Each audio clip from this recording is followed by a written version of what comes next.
Bueno, pues en este capítulo 11 entra en escena el tercer amigo que faltaba por participar. Y este amigo se llama Sofar. Y recordad que al principio os comenté que probablemente la participación de estos amigos, es decir, el orden de la participación de estos amigos, se debía a la edad que tendría cada uno. Es decir, el primer amigo que participó sería el mayor, Elifaz. El segundo amigo que participó sería Bildad, el del medio, en edad. Y ahora, digamos que de los tres amigos, de los tres, entre comillas, sabios, Sofar era el más joven y es por eso que él esperó a que llegase su turno para poder participar y dar un discurso de exhortación, de crítica, pues al siervo Job. Algunos consideran que de los tres, Sofar es el más rudo. Eso ya os lo dejo a vuestro criterio, ¿no? Ya os comenté que desde mi punto de vista, Bildad, que lo vimos el viernes pasado, comentó algunas cosas que yo creo que fueron muy hirientes para un hombre que estaba sufriendo y que hasta cierto punto se sentiría culpable de todo lo que le había pasado a sus hijos, sus tierras y demás, ¿no? Pero bueno, más allá de si este tercer amigo fue más duro incluso que Bildad o no, pues aquí lo que nos damos cuenta es que estos hombres, ya podemos incluir a este tercer amigo, pues intentan argumentar aplicando sus conocimientos, sus supuestas sabidurías, pues de forma inadecuada, buscando atacar a Job y dejarlo pues en ridículo, ¿no? Y así lo vemos en este capítulo 11. Sofar comienza señalando y exagerando lo que Job dijo en relación a su inocencia. Lo presenta como un charlatán, como un hombre orgulloso, dando a entender que considera su enseñanza como más pura o superior a la de ellos. Por eso mismo declara que no pueden quedarse callados ante las palabras de Job y por ello deben de pues criticarle, exhortarle, porque si ellos se quedan callados sería como darle la razón. Y eso lo vemos precisamente por lo largo que es este libro, más de 40 capítulos, es decir, los amigos de Job se ven pues retados a seguir discutiendo con Job porque piensan que si se quedan callados es como darle la razón a Job. Y estos amigos creen que el equivocado, el que está sufriendo las consecuencias de su pecado, es el mismo Job. Sofar también observa un mal comportamiento en Job, ¿no? Como una mala actitud, como que expresa su deseo de que, de algún modo, ojalá Dios, piensa Sofar, pues instruya y de algún modo corrija a Job, pues por esos supuestos falsos discursos que está diciendo, ¿no? Es más, dice en el versículo 6 que Dios le ha castigado menos de lo que merecía. Fijaos, ¿eh? Es decir, en otras palabras, que Dios le ha tratado con mucha más suavidad de la que debería haber recibido Job por sus pecados ocultos, que a saber cuáles serían, pero ellos entienden que tendría pecados y errores ocultos y por eso Dios le ha castigado, ¿no? Sofar interpretó que su amigo se estaba mofando de ellos e incluso que se consideraba más sabio que ellos, como si fuese capaz de descubrir él los secretos de Dios y por eso también en su discurso le confronta al respecto. Este amigo entiende que una persona pueda desear conocer las profundidades de Dios, es normal que uno quiera conocer esas profundidades, pero considera que Dios resulta inalcanzable para el ser humano, por lo tanto Job no puede atreverse a estar hablando de Dios como lo hacía, pensaría pues este amigo, ¿no? El Señor es perfecto, el Señor no tiene fin, y en eso yo creo que sí tiene razón, ¿no? Es un poco lo que comentó Heiser la otra vez, una observación de que aunque estos amigos hablan desde una actitud equivocada e incluso diciendo cosas muy duras y muy críticas contra Job, eso no quita que ciertas cosas que dicen estos amigos son ciertas, ¿vale? Sin embargo, pues diciendo estas cosas que Job dice, pues para Sofar también, pues es como una forma de que se cree superior, ¿no? Y por eso, pues él lo critica de esa manera, ¿no? Sofar continúa en este capítulo con su teoría de que Job solo está diciendo barbaridades y que ellos no pueden ponerse de su lado porque Dios ya le ha juzgado culpable y ellos no pueden ponerse en oposición al Señor. Además, Sofar da a entender que Job es una persona necia, una persona incluso de cabeza hueca, de cabeza vacía, y por eso dice que es como un asno, ¿no? Como un asno sin entendimiento al que no se le puede enseñar ni llenar de la sabiduría y la paz de corazón que sus supuestos amigos intentan transmitirle a Job. Algo que a mí me parece absurdo porque yo solamente veo crítica, pero bueno, como que se da a entender eso, ¿verdad? Sofar asume que Job sufre a causa de su pecado y rechaza que Job haya declarado que en su boca pues no ha habido iniquidad, ¿no? Por ello afirma que en la casa de Job ha habitado la injusticia y la maldad por culpa suya. Quién sabe si esta afirmación de Sofar apuntaba a cómo había educado a sus hijos, ¿no? Como dando a entender, por cómo tú has educado a tus hijos, o por cómo tú has gobernado en tu casa con tus siervos, con tus criados, o por cómo incluso tú habrás adquirido tus bienes quizá de manera deshonesta, por todo ello Dios te ha castigado. ¿Vale? Y es por eso que este amigo insiste y le ordena a Job que se arrepienta y que vuelva a Dios. En otras palabras, al igual que los otros amigos, Sofar considera que Job ha disfrutado durante un tiempo de bendiciones que no merecía recibir. Como ciertos malvados que también pasan por momentos de su vida en los que disfrutan de ciertas bendiciones, pero finalmente, tarde o temprano, pues sobre ellos, por cuanto son malvados, sobreviene el castigo de Dios. Es la única manera en que Sofar puede explicar todo lo que le ha sucedido a Job. Por eso insiste más que Elifaz y Bildad, los otros amigos, en que Job debe humillarse, reconocer sus errores y buscar a Dios, pues parece que sus sufrimientos no han sido suficientes para que lo haga, ¿no? Y por tanto necesita que le empujen al arrepentimiento, ¿no? Que le hagan ver que se debe de arrepentir por sus pecados ocultos y pasados. De hecho, al llegar al final de este capítulo 11, puede considerarse que Sofar asumía que Job necesitaba una revelación directa de Dios, ya que veía que no estaba convencido de que estaba siendo castigado por sus injusticias. Y ciertamente Job necesitaba conocer más a Dios, al igual que nosotros siempre vamos a necesitar más conocer a Dios, pero no tanto para entender las razones de su sufrimiento, sino porque en verdad pues toda persona necesita conocer en profundidad a Dios, y eso también incluye al mismo Sofar, ¿no? Es decir, Sofar y los otros amigos también necesitan conocer a Dios y necesitan revelación de Dios, pero ellos no lo veían así, ¿no? Ellos consideraban que era Job el que estaba en error y con ello pues estaban cayendo en orgullo, y precisamente muchas veces es el orgullo espiritual lo que nos aleja de conocer verdaderamente a Dios, cuando conocer a Dios es el sentido de la vida. Pues en este capítulo 12, Job ya ha escuchado a sus tres amigos.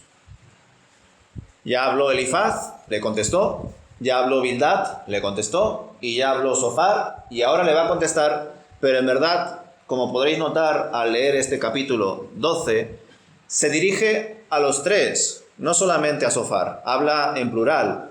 Y además lo hace de una forma muy perspicaz, muy audaz. Les dice de forma irónica que ellos, haciendo referencia a los tres amigos, son el pueblo. Es decir, que ellos representan al pueblo, representan a la raza humana, y por ello seguramente todo el entendimiento se les ha confiado a ellos. Ellos son los sabios del pueblo, ¿no? Y como son personas tan doctas, tan bien preparadas, cuando ellos dejen de existir, la sabiduría también desaparecerá con ellos. Así que de esa manera, pues es como se está dirigiendo Job a sus amigos, ¿no? Por supuesto, todo esto lo comparte ante ellos de forma sarcástica, pues luego les afirma que él es igual de entendido que ellos y que su capacidad mental no es menos que la de sus amigos. Job continúa con su razonamiento de que es una persona íntegra y que siempre ha buscado que su conducta se rija conforme a la voluntad de Dios. Por lo tanto, no debería ser tratado como un impostor o un falso siervo de Dios. Además, sus amigos estaban mostrándose como personas con mucho conocimiento, cuando la propia creación ya revela que Dios gobierna sobre todas las cosas. En consecuencia, los argumentos que sus amigos exponen no son descubrimientos profundos. Aquí observamos que Job ya estaba concluyendo que sus tres amigos vinieron con malas intenciones o con un deseo de juzgarle y señalarle. Quién sabe si Job habrá tenido la esperanza de que el último amigo de los tres, porque recordar, aquí ya han participado los tres amigos, quién sabe si Job habrá tenido la esperanza de que el último amigo de los tres, Sofar, le hubiese respondido con palabras de ánimo y comprensión. Pero al final se dio cuenta de que este amigo tampoco le dio fuerzas en medio del sufrimiento. Y esto lo reflexionaba justamente cuando estaba analizando este capítulo 12. Porque otra vez lo repito. Pensad que Job estaba pasándolo muy mal. Había perdido a sus hijos, había perdido sus tierras. Él estaba enfermo. Pero parece que encontró algo de esperanza, algo de consuelo cuando de repente, en medio de su situación precaria y dolorosa, ve que sus amigos, sus 3 amigos, vienen caminando hacia su dirección. E incluso se quedan con él 7 días sin hablar. Pero ¿qué sucede? Que cuando él de repente se queja, sale Elifaz, el primer amigo de Job, y le critica. Y Job se defiende. Sale el segundo amigo llamado Bildad y también le critica, le señala, incluso le da a entender que él es el culpable también de lo que le está pasando. Y Job se siente todavía más atacado y se defiende. Y cuando ya le toca el turno al último amigo, pues yo me pongo a pensar, lo mismo Job diría, espero que este amigo, que además es más joven, que quizá no es tan orgulloso de tener tantos años y tanta sabiduría, supuestamente, quizá este amigo sí me va a consolar, sí me va a animar. Pues no, fue de los que más duro también le trató a Job, ¿no? Por lo tanto, en este momento, cuando Job responde, después de lo que ha hablado Zofar, aquí ya nos damos cuenta de que Job está desesperado. Job ya sabe cuáles son las actitudes de estos supuestos amigos, ¿no? Ya nos podemos poner en ese lugar, ¿no? De que verdaderamente, pues en vez de recibir ánimo y comprensión, lo que recibió fue crítica y en definitiva, pues más cargo de conciencia con todo lo que estaba sufriendo, ¿no? Además, debido al desprecio que sentía, que estaba recibiendo, pues él se sentía desamparado y hasta incluso veía, pues vamos a decir, ese contraste en lo que él había adquirido, en lo que él había conseguido, porque recordad que Job era un hombre rico y también un hombre temeroso de Dios y respetado. Por lo tanto, en este momento en el cual sus amigos le desprecian y le critican, podríamos decir que el sufrimiento de Job en estos momentos ya no solamente era físico, ya no solamente era emocional, ya no solamente era espiritual, sino que también era un sufrimiento social. Porque hasta sus propios amigos le habían despreciado y, como digo, los 3 ya habían hablado y Job ya sabía lo que tenían sus amigos en sus corazones contra él. En el versículo 5 de este capítulo 12 de Job, también él se queja de algo que hoy en día también vemos. Mucha gente habla desde la teoría e incluso juzgan desde una mejor posición en vez de ser pacientes, escuchar y empatizar. Es decir, los amigos de Job le exhortaban desde la comodidad de sus circunstancias a Job, sin haberlo perdido todo. Los amigos estaban bien. Los amigos de Job no estaban enfermos. Ellos no estaban solos y sin familia. Y claro, desde esa situación privilegiada, estando sanos, estando acompañados, estando bien, seguramente estos amigos de Job también eran personas bien posicionadas y bien ricas. Desde esa postura, desde ese contexto, claro, es mucho más fácil analizar y señalar los pecados que supuestamente había cometido Job. Y de esa manera, pues estaría, según ellos, recibiendo el castigo de Dios. Hay muchas expresiones de los proverbios o también frases hechas y refranes, ¿no? Relacionados con ello. Es decir, en otras palabras, es muy fácil hablar desde la comodidad, desde la teoría. El problema es cuando estás pasando por una situación difícil. Y claro, ciertamente Job pues podría haber ya desistido de discutir con sus amigos. De hecho, no sé si lo habéis pensado alguna vez. Con todas estas críticas que ha recibido Job, vosotros en su lugar no hubieseis dicho, ¿sabéis qué? Largaos. Dejadme en paz. Si vais a estar así conmigo, yo que estoy solo, yo que estoy enfermo, yo que he perdido a mis hijos, yo que he perdido mis tierras, yo que lo he perdido prácticamente todo, iros. No quiero hablar más, ni quiero escucharos más. Y sin embargo, Job, con toda esta situación, donde perfectamente podría haber desistido de discutir con sus amigos y hubiese estado en todo su derecho de cortar relaciones con esos amigos, va y decide hablar todavía con ellos, más y más. Y es por eso que no tenemos 12 capítulos del libro de Job, sino que tenemos 42 capítulos del libro de Job.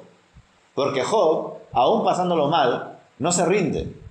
Aún estando en una situación precaria, invierte tiempo con sus amigos para que ojalá entiendan cuál es su situación y sobre todo conozcan quién es Dios. Porque durante este proceso Job crece y acaba conociendo a Dios, como veremos al final del libro de Job. Pero los amigos de Job siguen siendo tercos, criticando, juzgándole, haciéndole ver culpable de sus pecados. Seguro que Dios te ha castigado y por eso te ha pasado todo esto, porque has pecado. Es decir, siguen tercos, ¿no? Siguen sin razonar.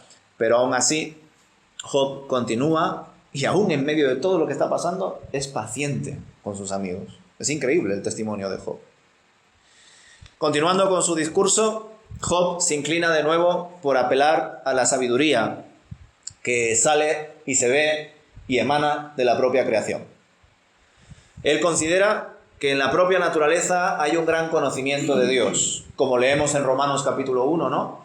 Como vemos ahí, la creación da testimonio de que hay un creador, y ese creador es el Señor.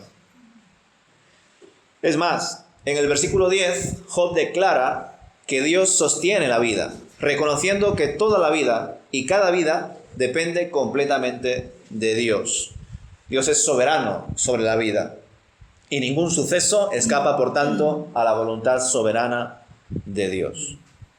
Podríamos hacer la lectura de que mientras los amigos de Job discuten por quién tiene más la razón entre ellos o por quién de ellos es capaz de persuadir a Job de que entienda, ¿no?, que el castigo divino proviene de Dios y que debe de arrepentirse por todo el mal que ha hecho, pues en medio de todo ello, el propio Job opta por reflexionar en la vida y en el propósito de la existencia y la creación. De esa manera apunta al que posee toda la sabiduría, porque la sabiduría no la tenían sus amigos, e incluso tampoco la tenía Job. Job entendía que la sabiduría humana era limitada, y ya se estaba dando cuenta que sus amigos pues tampoco estaban haciendo el esfuerzo por ser sabios y por entenderle. Es más, pues no hacía más que juzgarle. En definitiva, tal y como he comentado hace un momento, Job podría dejar de hablar y discutir con sus amigos, más aún cuando se ponen tan obstinados y tan tercos. Pero Job, lejos de hacerlo, aún con todo su luto, con toda su soledad y su enfermedad, saca fuerzas para seguir dialogando con sus compañeros, e incluso para instruirles acerca de Dios cuando él mismo también necesitaba consuelo e instrucción para conocer mejor a Dios, porque él no entendía qué es lo que estaba pasando. Él sabía que Dios manda sobre todas las cosas. Y él, aunque sus amigos le insistían, él sabía que era un hombre temeroso de Dios. Pero por otro lado, sabía que estaba siendo de algún modo castigado o probado. Y encima sus amigos insistían en que si estaba recibiendo una prueba, un castigo de Dios, es porque algo malo ha hecho. Entonces, él estaba confundido. Estaba lleno de preguntas y aún así, pues él entiende que debe de seguir reflexionando en lo que le está pasando, ¿no? Y en los versículos finales de este capítulo 12 les enseña Job a sus amigos que Dios tiene potestad sobre todo ser humano y que Él, el Señor, hace lo que considera siempre y cuando sirva para sus propósitos. Dios humilla a los consejeros, Dios quita el juicio a los jueces, Dios derriba a los poderosos, Dios exalta y destruye naciones y Dios confunde a los líderes. Así es como empieza a hablar en los últimos versículos de este capítulo 12.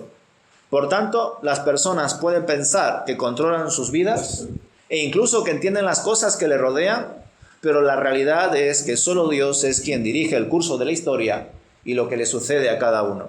Es decir, estamos completamente en sus manos. Y es precioso ver cómo Job está enseñando a sus amigos cuando en verdad él debería ser enseñado y sobre todo y por encima de todo consolado. Porque cuando uno está pasando por enfermedad, cuando uno está pasando por luto, lo que necesita no es una clase de teología, lo que necesita no es conocimiento teórico, lo que necesita es la palabra de Dios, ánimo y oración. En el capítulo 13 vemos cómo Job, en su respuesta a lo que dijo Zofar, continúa rechazando la falsa sabiduría de sus supuestos amigos, ¿no? Pero además comprobamos que decide expresar con más ímpetu su deseo de encontrar respuestas, de dirigirse a Dios y defender su integridad. Ciertamente no se siente muy bien tratado por Dios, en especial porque no entiende por qué le está pasando lo que le está pasando. Pero aún con todo ello, vemos que Job no niega a Dios ni se aleja de él, sino que más bien se dirige al Señor. Es más, tal y como leemos aquí en este capítulo 13, se dirige más a Dios que a sus amigos, ¿verdad? Y lo hace porque busca hallar respuestas ante todas sus calamidades. Job desea razonar y defender su situación ante el Señor. Considera que merece la oportunidad de al menos presentar su caso ante Dios. Y por ello echa a un lado a sus amigos en sus discursos, pues está ya cansado de ver cómo sus amigos pretenden hablar en nombre de Dios y por ello prefiere dirigirse directamente a Dios. De algún modo, con este deseo, Job está mostrando que todavía cree en la justicia de Dios y por ello quiere presentar su situación ante Él, porque Él es un juez justo. En versículos como el 4, vemos que este siervo de Dios está profundamente decepcionado de sus amigos. Los llama médicos inútiles, porque no solo han dado un diagnóstico equivocado de lo que está pasando en la vida de Job, sino que incluso sus remedios o sus supuestos remedios son inservibles y ellos mismos están enfermos espiritualmente hablando. En vez de animar y orar por su amigo, como haría casi cualquier amigo, no hacían más que señalarle y juzgarle. En vez de consolarle, aumentaban su sufrimiento. Por eso les expresó su deseo de que ojalá permanezcáis callados. Los amigos pensaban que estaban haciendo justicia y que estaban representando a Dios y su sabiduría, pero en realidad lo que estaban haciendo era decir cosas falsas acerca de cómo Dios actúa. En diferentes momentos hablaban sin saber, simplificando los caminos del Señor, como si Dios fuese un ser fácil de analizar, cuando en verdad es un ser muy complejo de conocer. Y como Job tenía muchos deseos de exponer su causa delante de Dios, su conciencia no le permitía escuchar más ya las acusaciones de sus amigos. Es indudable que Job tenía temor de Dios. Él no quería decir nada que en verdad pueda ofender a Dios, pero a su vez no entendía lo que Dios estaba haciendo en su vida. No sabía por qué estaba sufriendo tanto. Sin embargo, seguía teniendo esperanza en Dios. Y en el versículo 15, fijaos en ese versículo 15, podemos encontrar una de las grandes declaraciones de fe de este siervo. Dice: aunque me mate, haciendo referencia a Dios, en Él esperaré.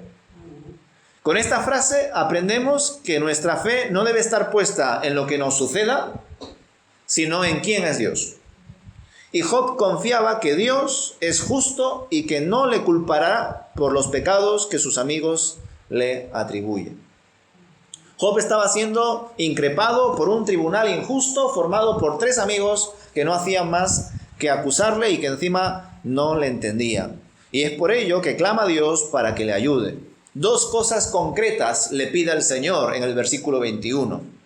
Que aparte de él su mano, es decir, que alivie su sufrimiento y que pueda hablarle sin ser aniquilado por la majestad y el poderío del Señor.